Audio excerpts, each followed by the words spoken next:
নবীর যুগে হলে, সবাই বড় করে বলেন, জন্ম আমার নবীর যুগে, দুনয়নে রাসূল পাক দেখলে কেমন হতো, দুনয়নে রাসূল পাক দেখলে কেমন হতো, জন্ম আমার নবীর যুগে,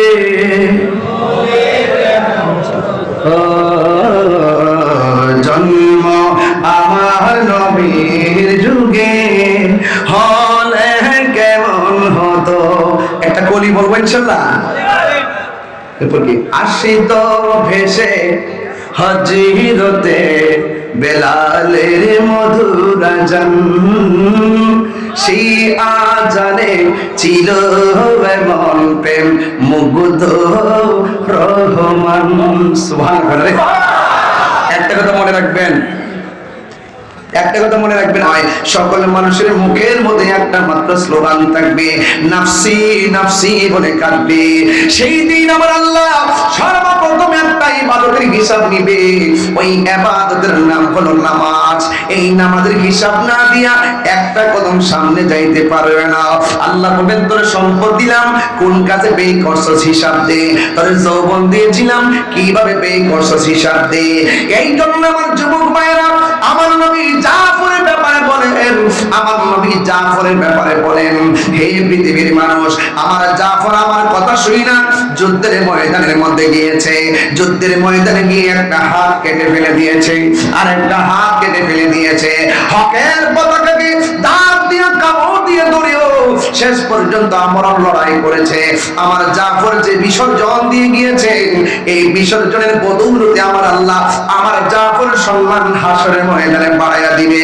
সব মানুষ হাসরের ময়দানে ফুলসিরাত পার হবে, ফুলসিরাতে হেঁটে হেঁটে পার হবে। কেউ ঘোড়ার ধরি, ঘোড়া যেইভাবে দৌড়ে ওইভাবে ফুলসিরাত পার হবে, গরু যেইভাবে দৌড়ে এইভাবে পার হবে। কেউ আকাশের বিজলির মতো ফুলসিরাত পার হয়ে যাবে।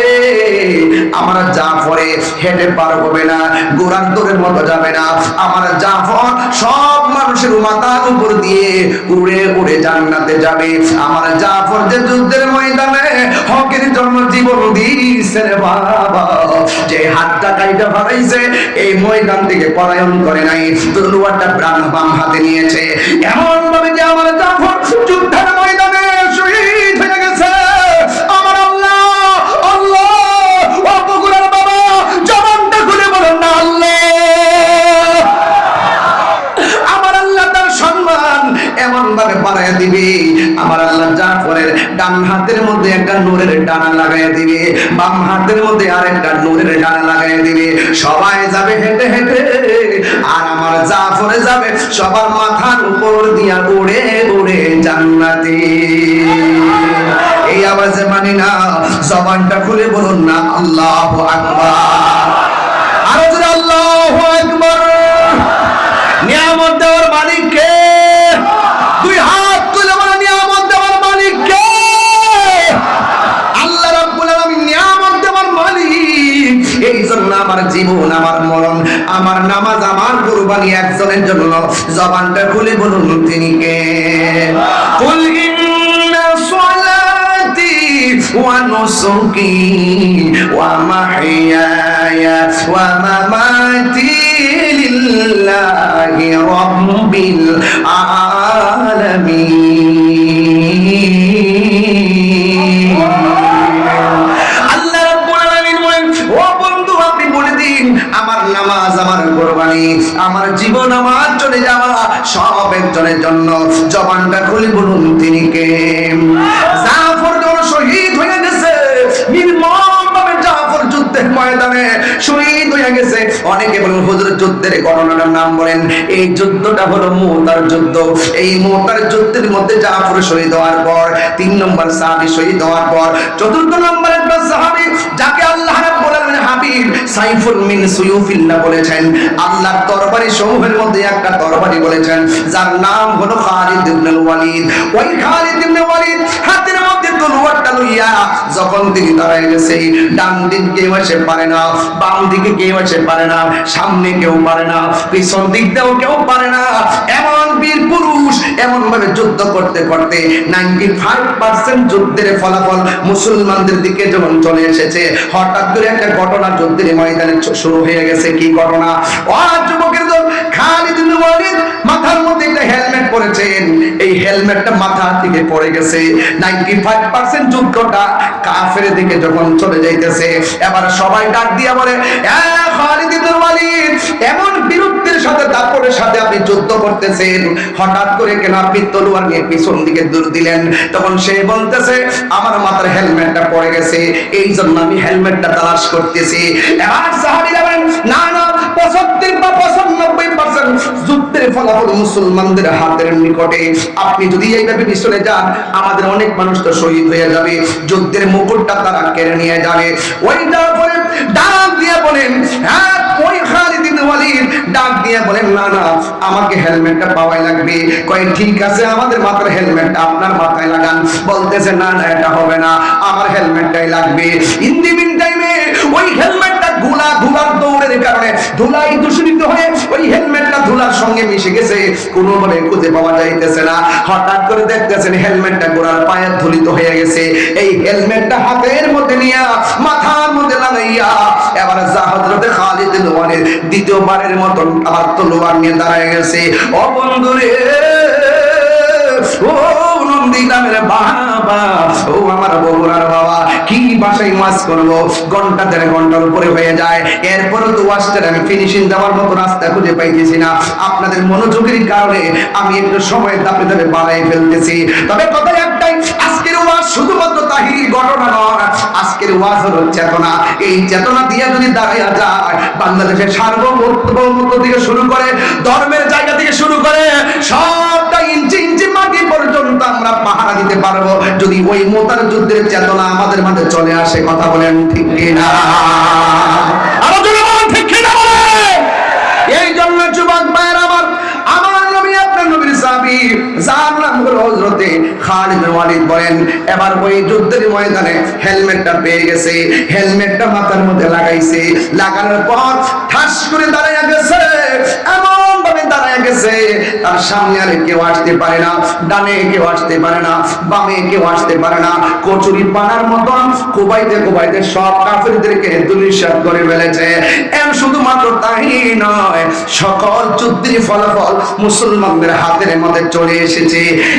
বন্ধু আমার, যখন যুদ্ধে জয়ী হয়ে গেছে, সাহাবায়ে কেরামকে নিয়ে যখন গোল মিটিং করছেন, সব সাহাবীরা ডাক দিয়ে কয়, খালেদ, আপনার হাতের মধ্যে যুদ্ধের বিজয়ের পতাকা পেয়েছি, কিন্তু পাওয়ার পর মাসকান্দার যে তিলিস্মতি আপনি দেখাইছেন, আপনার কারণে আমাদের বুকের ভিতরে পানি ছিল না, পেটের ভিতরে পানি ছিল না, কলিজা শুকাইয়া গেছিল।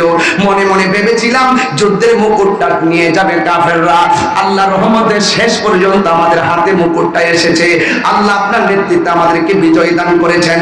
কিন্তু আমার একটা কথা হলো, যুদ্ধের ময়দানে হেলমেটের জন্য আপনি পিছন দিক দিয়ে কেন চলে এসেছেন? আমাদের হেলমেটটা কেন নিলেন না? হেলমেটটার ভিতরে কি রহস্য আছে আমাদেরকে খুলে বলেন। এবার হযরতে খালিদ ইবনে ওয়ালিদের ডাক দিয়া বলে, আ নবীর সাহাবীরা, আমার সব শক্তি আমার হেলমেটটার ভিতরে। কয় কিভাবে? কয় এই হেলমেটটা মাথায় থাকলে গায়ের মধ্যে শক্তি পায়, যুদ্ধ করতে পারি, হেলমেটটা না থাকলে শরীরটা বড় দুর্বল দুর্বল লাগে। কয় কারণটা কি?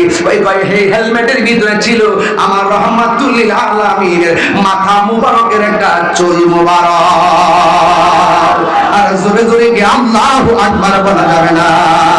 জন্ম আমার নবীর যুগে হলে কেমন হতো, জন্ম আমার নবীর যুগে। অনেকে পারেন না, আমাদের এলাকায় এই গজলটা গাইলে মুক্তি আর লুই পানে, চিটাগাং হলে তো আরো লুই পানি, তো বলেন না, জন্ম উপর আসো, মাজার উপর আসো, আসো আসো আসো, মাজার উপর আসো।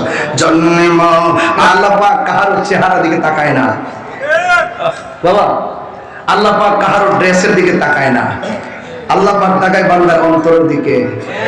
এই জন্য কালো দেখে ঘৃণা করবেন না, গরিব দেখে তুচ্ছ মনে করবেন না। এই যে বেলাল রাদিয়াল্লাহু তাআলার কথা বলছিলেন না, বেলাল রাদিয়াল্লাহু তাআলাকে যন্ত্রণা দিতে দিতে পিছন দিক দিয়ে লোহা গরম করে লাগাই দিল, কয় আল্লাহর জিকির বন্ধ করো, কয় পারবো না। জিহ্বার ভিতরে লোহা গরম করে লাগাই দিয়ে জিহ্বার মাথাটা একদম কাইটা ফেলাইছে, একটু কমায় ফেলাইছে। এরপরে জিজ্ঞাসা করতেছে আল্লাহর জিকির বন্ধ করো, তোমাকে যে জিহ্বার ভিতরে এমন ভাবে যে আঘাত করতেছি তুমি কি ব্যথা পাও না? বেলাল বলছেন তোমাদের হাজার আগুনের ব্যথার চাইতে আমার আল্লাহর জিকিরটা আমার কাছে বড় মধুর লাগে।